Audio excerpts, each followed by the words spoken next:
Assalamualaikum warahmatullahi wabarakatuh. Halo, saya Aisyah Septa Hajuti Laila, mahasiswi Psikologi Islam Universitas Muhammadiyah Riau. Video ini merupakan video dari tugas ujian akhir semester dengan mata kuliah Psikologi Komunikasi. Tema yang akan saya angkat adalah bagaimana dampak media sosial terhadap kesehatan mental generasi Gen Z. Jadi hari ini kita akan ngobrol-ngobrol sedikit tentang dampak media sosial pada kesehatan mental generasi Gen Z nih. Baik, generasi Gen Z ini adalah mereka yang lahir antara tahun 1997 hingga 2012. Dan ya, mereka ini biasanya sangat akrab dengan internet dan media sosial, termasuk saya juga generasi Gen Z. Yuk kita mulai dengan memahami siapa sih Gen Z dan bagaimana media sosial itu dapat mempengaruhi hidup mereka. Oke, Gen Z adalah generasi yang tumbuh dengan teknologi. Mereka sangat terhubung dengan digital dan sering menggunakan media sosial untuk berbagai keperluan. Dalam survei terbaru, Gen Z lebih sering mengakses internet dan media sosial dibanding generasi-generasi sebelumnya. Ya, mereka menggunakan media sosial untuk berinteraksi dengan teman, mencari berbagai informasi, dan mengungkapkan diri, seperti mungkin influencer atau YouTuber itu. Dan platform seperti Instagram, TikTok, YouTube ataupun Twitter itu menjadi sangat populer di kalangan Gen Z. Ya, mereka menggunakan platform ini untuk berbagai aktivitas seperti sering berbagi momen sehari-hari, mengupdate status di Instagram ataupun di TikTok ataupun di Twitter ataupun di WhatsApp juga ada gitu. Terus juga mereka menggunakan platform ini untuk mengikuti tren, khususnya sih di TikTok ya, banyak generasi Gen Z yang membuat beberapa tren. Dan juga mereka menggunakan platform-platform ini untuk membangun komunitas-komunitas seperti mungkin komunitas beauty ataupun yang lainnya. Dan media sosial ini memungkinkan mereka terhubung dengan dunia luar. Tetapi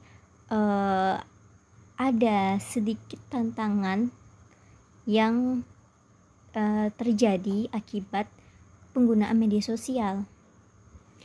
Ya, memang media sosial memberikan banyak manfaat seperti memudahkan kita berkomunikasi dengan orang lain dan memberikan akses cepat ke berbagai informasi. Namun, jika kita terlalu banyak menghabiskan waktu di media sosial, hal tersebut juga bisa berdampak negatif pada kesehatan mental kita.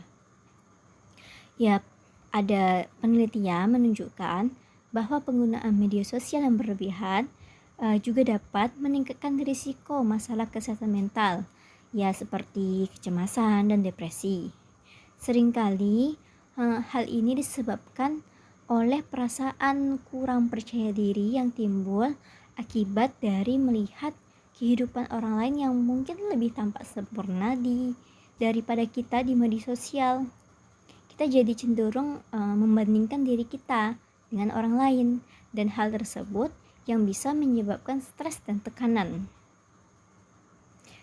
Nah, salah satu masalah utama yang sering muncul adalah FOMO atau Fear of Missing Out, berupa perasaan cemas bahwa orang lain mungkin sedang melakukan sesuatu yang menyenangkan, sementara kita tidak mengikutinya. Akhirnya FOMO itu bisa membuat kita merasa tertinggal dan tidak bahagia.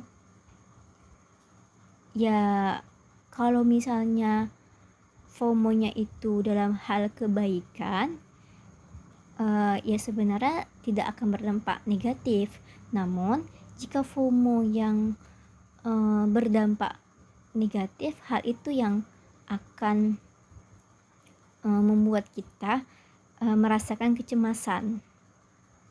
Menurut data terbaru, ada peningkatan signifikan dalam kasus kecemasan dan depresi di kalangan Gen Z. Hal ini sering dikaitkan dengan penggunaan media sosial.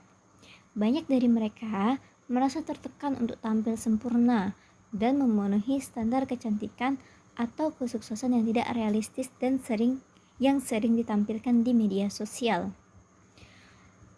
Untuk mengatasi dampak negatif media sosial, penting bagi kita untuk menetapkan batasan penggunaan.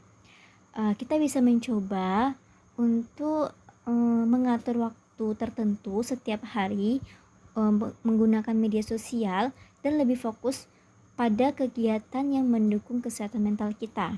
Misalnya dengan berolahraga, melakukan meditasi, atau kita juga bisa berkumpul dengan teman-teman kita secara langsung. Berikut beberapa tips yang akan saya bagikan untuk menggunakan media sosial. Yang pertama, batasi waktu layar harian. Jadi kita menentukan nih berapa lama kita akan menghabiskan waktu di media sosial setiap harinya. Dan ingat, kita harus mematuhi batasan tersebut. Yang kedua, hindari perbandingan sosial.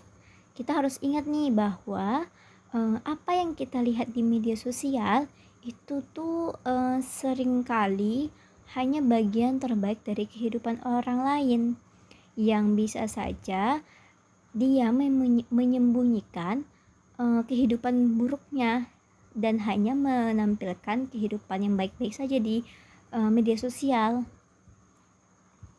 Yang ketiga, gunakan media sosial dengan tujuan yang lebih positif dengan cara kita mengikuti akun-akun yang memberikan inspirasi dan informasi yang bermanfaat. Yang keempat, jika kita merasa tertekan, kita jangan ragu untuk mencari dukungan dari teman, keluarga, atau profesional. Baiklah, sekian dari video yang dapat saya sampaikan. Terima kasih untuk teman-teman yang telah menonton video ini. Kesimpulannya adalah media sosial itu memang boleh kita menggunakannya, tetapi kita harus mempunyai batasan terhadap penggunaan media sosial. Meskipun memang lebih banyak kita bisa menggunakan media sosial itu dengan lebih banyak manfaatnya daripada kekurangannya, dengan cara kita bisa mengelola media sosial kita. Baik teman-teman, mungkin itu saja yang dapat saya sampaikan. Mohon maaf apabila ada penyampaian yang salah. Terima kasih, semoga kita semua bisa bermedia sosial dengan lebih baik lagi tanpa mengalami efek negatif ya. Terima kasih. Assalamualaikum warahmatullahi wabarakatuh.